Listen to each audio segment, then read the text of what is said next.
मैं सीताराम कुशवाहा, सदस्य समाजवादी पार्टी 223 विधानसभा झांसी। मेरा बहुजन समाज पार्टी छोड़ने का कारण जो आपने पूछा है,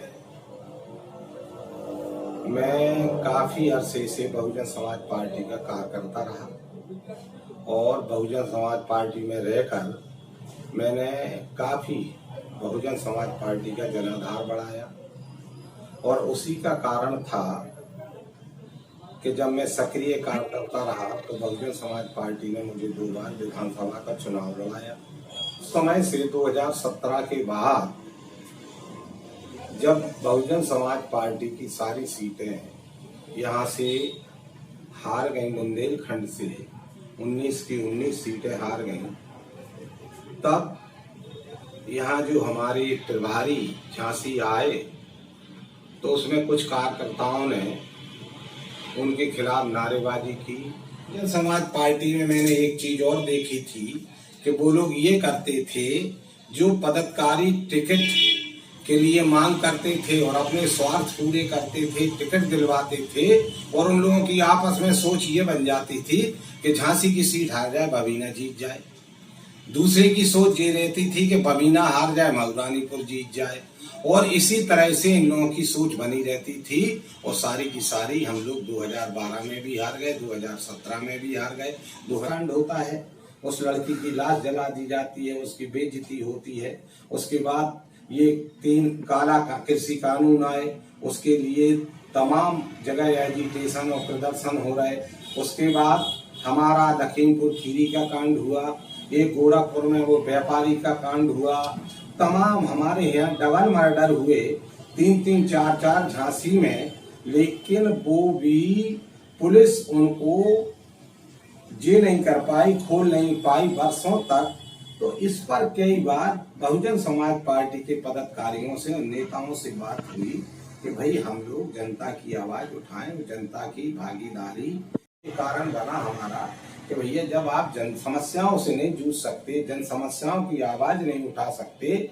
जो सितंबर में मीटिंग थी और 3 कृषि कानूनों के खिलाफ यहाँ इलाही चौराहा पर और कचहरी में और पार्टियां प्रदर्शन कर रही थी। समाजवादी पार्टी प्रदर्शन कर रही थी, कांग्रेस प्रदर्शन कर रही थी। हम लोगों की जिला कार्यालय में बैठक थी, उसमें 50-60 कार्यकर्ता थे, पदाधिकारी थे। मैंने कहा कि चलो हम लोग भी प्रदर्शन कर और ज्ञापन दे, ताकि एक संदेश चला जाएगा कि बहुजन समाज पार्टी भी जन समस्या को उठाने में तत्पर है। लेकिन इन्होंने नहीं सुनी। तो ये सारी चीजें हुई। इसमें समाजवादी पार्टी पूर्ण बहुमत की सरकार बनाएगी। हर वर्ग का समाजवादी पार्टी को समर्थन मिल रहा। हम झांसी की ही नहीं, हम ललितपुर की दोनों सीटें और झांसी जिले की 4 सीटें समाजवादी पार्टी जीतेगी और ये सीटें जिताकर हम अखिलेश यादव की झोली में डालेंगे। प्रत्याशी कोई हो, लेकिन समाजवादी पार्टी का कार्यकर्ता बिल्कुल दमखम से लगेगा और समाजवादी पार्टी को जिताने में काम करेगा। देखिए साहब, ऐसा है, अगर समाजवादी पार्टी मुझे टिकट देती है तो मैं चुनाव लड़ूंगा और अपने कार्यकर्ताओं के सहयोग से, झांसी की जनता के सहयोग से चुनाव लड़ूंगा। मैंने 2 बार चुनाव लड़ा, जनता का अपार सहयोग मुझे मिला और आज जब मैं आवेदन मैंने किया और मैं क्षेत्रों में जा रहा तो जनता का अपार सहयोग मिल रहा। उसका कारण ये हो कि मैं 2 बार चुनाव लड़ा, तो लोगों की सोच ये है कि हमें इनका सहयोग करना चाहिए। दूसरा ये है कि मेरी कार्यशैली बिल्कुल सीधी सीधी है। मैं 50 साल पहले किसान था, आज भी किसान हूँ। मेरे बच्चों ने भले व्यापार बढ़ा लिया है, तो हम अपने व्यापार में विश्वास करते हैं, अपनी किसानी में विश्वास करते हैं। ये तो हमारी सोच है, जिस वजह से हमें सहयोग मिलेगा। हमारे कोई अनैतिक कार्य नहीं है, कोई इस तरह के कार्य नहीं है जिससे जनता में कभी ये संदेश गया हो कि भाई सीताराम का परिवार या सीताराम कुशवाहा किसी अनैतिक कार्यों में लिप्त रहते हैं या उल्टे सीधे कामों से धन संग्रह करते हैं।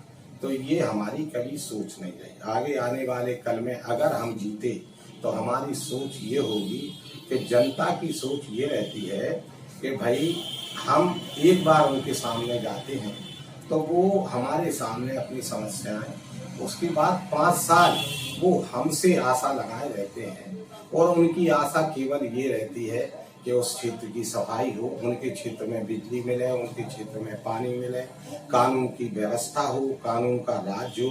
तो ये सब चीजें हमारी प्राथमिकता होगी। सबसे पहले कि कानून का राज हो, सबको न्याय मिले और हर जगह पानी पहुंचे, हर जगह बिजली की व्यवस्था हो, हर जगह सफाई की व्यवस्था हो और जो भी कार्य हों। आज आप देख रहे हैं कि झांसी में और सारे लोगों को 300 यूनिट बिजली फ्री दी जाएगी प्रदेश में।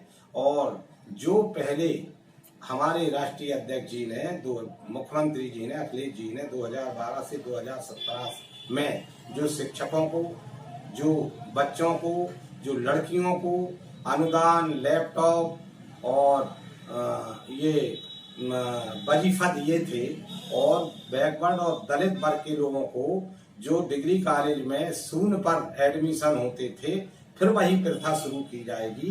क्योंकि आज इस सरकार ने उन सबको खत्म कर दिया, आरक्षण में भी क्रीमी दिया और ये धीरे धीरे खत्म कर रहे। तो उस आरक्षण को सुरक्षित रखा जाएगा, ये हम लोगों की सोच है।